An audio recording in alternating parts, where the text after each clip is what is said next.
The first step is to restore the structure in the base. And to restore the structure in the base, we use a steel brush.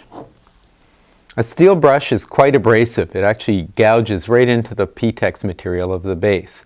And by doing that, it restores that structure that prevents the skis from being too finely polished and creating suction on the snow. So the steel brush is used in long strokes from tip to tail on the glide zones of the skis. And it doesn't take too many strokes of a steel brush in order to restore that structure. Fibertex is an abrasive plastic material that's used for polishing the bases of the skis.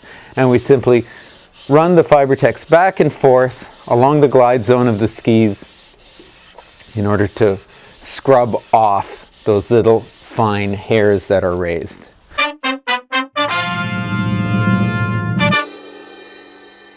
The cleaning process that we use on the glide zones of skis is something that I call a hot scrape. And what a hot scrape consists of is melting wax onto the base of the skis and removing that wax while it's still in a molten stage. Removing that molten wax lifts the dirt out of the base of the skis. For that process, we use a fairly warm temperature wax. In other words, a wax that doesn't require a lot of heat to melt. Dribble the wax onto the base on either side of the groove. Be generous with it, and then melt that onto the base. So we run the scraper through the hot liquid wax. And that's how we remove the dirt. If you take a look in there, you'll see that there's actually dirt.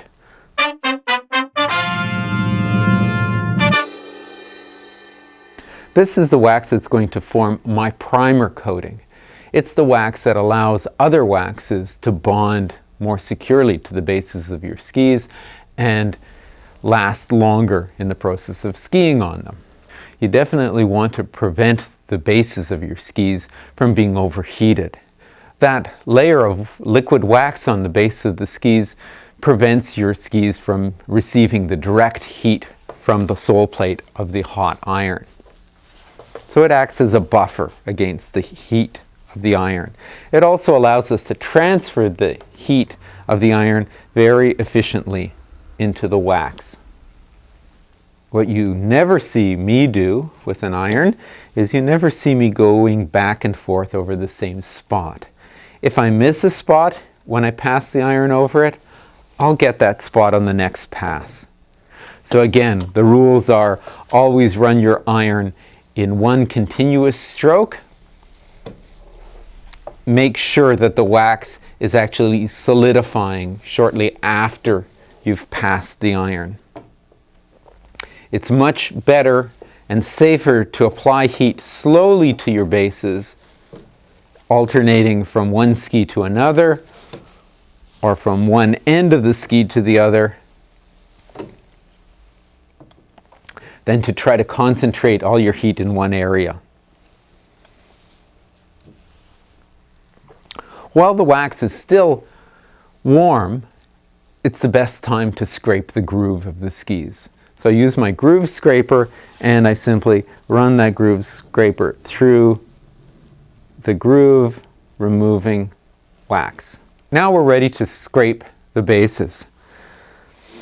Remember, when we apply the scraper in a 45-degree angle in the direction of travel, and rather than put the scraper perpendicular to the skis, because if I hit a bump in the wax when we're perpendicular to the skis, it'll put a chatter mark right across the base. If I turn the scraper at 45 degrees to the ski, it allows me to use the scraper in a way that flattens the base rather than accentuate any bumps in the surface of the skis. So again, 45 degrees to the direction of travel and 45 degrees to the edge of the ski. We scrape till no more wax is coming off from the scraper. And just brush off the excess wax shavings.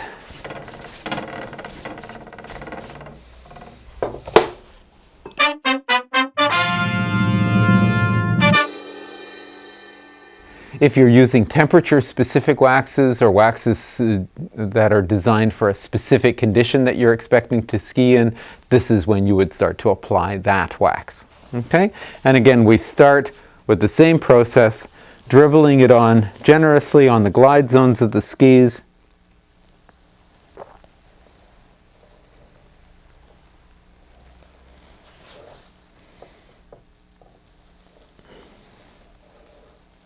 On either side of the groove, on the tips and on the tails. Finish waxing these skis. I'm just going to warm up the skis so I can clean the groove. I'm going to run the groove scraper through that soft wax. This reduces the chances of the groove scraper jumping out of the groove and scratching the bases of the skis. The wax is still soft, a light scraping to smooth it, and then we wait for the bases to cool completely. Remember, start with light pressure on the scraper, and then as the wax gets scraped off, you can then put a little more firm pressure onto the skis. We don't want to damage the bases in the process of scraping. And eventually you get to the point where you'll see that there's no more wax coming off. The next step in removing the excess wax from the skis is to use a brush. In this case, a stiff nylon brush. And there's an awful lot of wax that's stuck in that structure. And that's still surface wax. And surface wax is what will actually slow the ski. Scrub the groove in order to get the wax out of the P-Tex in and around the groove, and then finish in the direction of travel. Okay, we'll do the same thing on the tails of the skis. Let's brush away the wax dust.